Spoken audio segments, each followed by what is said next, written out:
चालला गुरुवारला बोलायचं नव्हतं तू आमचं मित्र हो, राष्ट्रवादी शरदचंद्र पवार पक्षाचे प्रवक्ते विकास लवांडे यांच्यावर आज आळंदी इथं शाई फेक करण्यात आली, शाई ओतण्यात आली, शाईने त्यांना अंघोळ घालण्यात आली.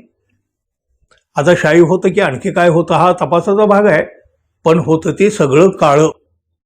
आता हे काळं कुणी केलं, हे कारस्थान काळं होतं की काय होतं हे आता तुम्ही ठरवा बघा.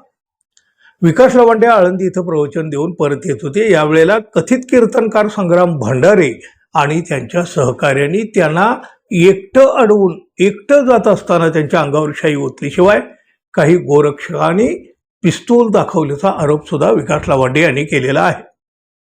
हा प्रकार आज सकाळी 10 वाजण्याच्या सुमाराला घडला. तो आमच्या गुरुवर्यांना बोलायचं नव्हतं असं म्हणत संग्राम भंडारे यांनी लवांडे यांच्यावर ही शाई ओतली. अन्य त्यांच्या सोबत असणाऱ्या सहकार्यांनीही तेच केलं. वारकरी संप्रदायाचं नाव घेत असलेली ही मंडळी कशी आक्रमक झालीत बघा. एकट्याला गाठून केलेला हा पुरुषार्थ बघा. त्यांच्या श्रीमुखातून येणारी धमकीची ही भाषा सुद्धा बघा. मला म्हणायचं होतं काय, तुला घुसखोर म्हणायचं होतं ना, घुसखोर म्हटलं असतं तरी चाललं असतं. तू गुरुवारला बोलायचं नव्हतं. तू आमचं सर्वस्व आहे, ते सर्वस्व आहे आमचं सर्वस्व आहे ते. लवांड्या अजून तू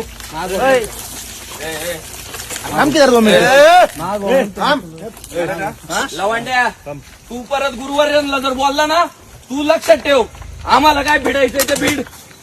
लवांड्या आमचे आईबाप आहे ते आमचं सर्वस्व आहे. लवांड्या सर्वस्व आहे आमचं ते. लवांड्या आमचं नादी लागू नको. बघा, राजकारणाचा बुरखा पांघरलेले काही गुंड अशा प्रकारे कायदा हातात घेऊन कोणाच्या अंगावर शाई फेकतात, ऑइल फेकतात, आणखी काही वाटेल ते करतात. असे उद्योग करतात हे आपण पाहिलेलं आहे.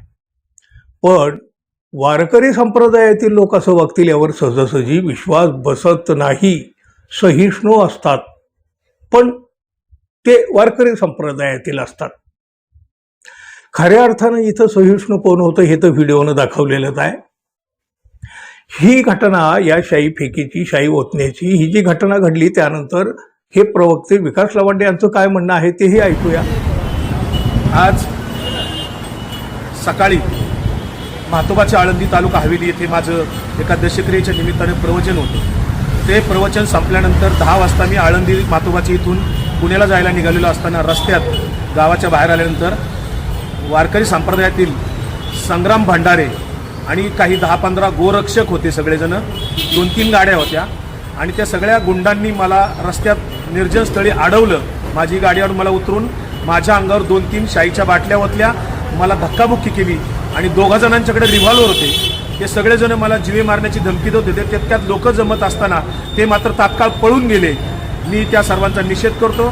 संग्राम भंडारे आणि त्याच्यासोबत आलेले सगळे जे काही 10-15 गुंड होते, गाड्या घेऊन आलेले, त्यांच्यावर पोलिसांनी तात्काळ कायदेशीर कारवाई करावी. मी लोणी काळभोर पोलीस स्टेशनला इथे फिर्याद देण्यासाठी आलेलो आहे. जोपर्यंत त्यांना सर्वांना अटक होत नाही तोपर्यंत लोणी काळभोर पोलीस स्टेशन येथे माझा सत्याग्रह सुरू राहणार आहे. बघा, जे काही घडलं ते योग्य अयोग्य हा मुद्दा आपण थोडा वेळ बाजूला ठेवूया. पण लवांडे यांनी केलेला एक दावा मात्र नक्की विचार करायला लावणार आहे, अगदी अंतर्मुख करायला लावणार आहे. एकतर या भंडारे यांच्यासोबत असलेले लोक हे गोरक्षक आहेत असं सांगत आहेत, आणि दुसरं म्हणजे त्यांच्याकडं पिस्तूल असल्याचं देखील त्यांचं म्हणणं आहे. वारकरी संप्रदायाच्या हाती टाळ असतो, मुखी हरिनामाचा जयघोष असतो, हे आपल्याला माहिती आहे. शरदचंद्र पवार पक्षाचे आमदार रोहित पवार यांनी तर या घटनेचा अत्यंत तीव्र शब्दामध्ये निषेध केलेला आहे. काय म्हटलं बघा रोहित पवार यांनी, महाराष्ट्राच्या थोर वारकरी संप्रदायामध्ये घुसखोरी केलेल्या कट्टरतावाद्याविरोधात राष्ट्रवादी काँग्रेसचे प्रवक्ते विकास लवांडे हे गेल्या काही दिवसापासून पुराव्यासह आवाज उठवत आहेत. त्याचाच राग मनात धरून आज विकास लवांडे यांच्यावर संग्राम भंडारे आणि त्यांच्या गुंडांनी शाई ओतून केलेल्या भ्याड हल्ल्याचा तीव्र निषेध. या हल्ल्यामुळे विकास लवांडे यांनी केलेले आरोप हे सिद्ध झालेले आहेत, आणि असे हल्ले हे काही नवीन नाहीत. यापूर्वी सुद्धा ज्ञानोबा तुकोबांनाही मनोवादी वृत्तीनं असंच छळलेलं होतं. त्यामुळं या गुंडाच्या हल्ल्याला आम्ही भीक घालणार नाही. या हल्ल्यातील सर्व गुंडांच्या सरकारनं तात्काळ मुसक्या आवळाव्यात आणि हा हल्ला करताना लवांडे यांना जीवे मारण्याची धमकी दिल्यामुळं त्यांना तातडीनं पोलीस संरक्षणही पुरवावं. अन्यथा सत्तेच्या आशीर्वादानेच केलेला हा हल्ला आहे असं आम्ही समजू. यापुढे लवांडे यांना काही झालं तर त्याला सर्वस्वी जबाबदार सरकार असेल याची नोंद सरकारनं घ्यावी. पण हे सगळं घडलं मित्रांनो.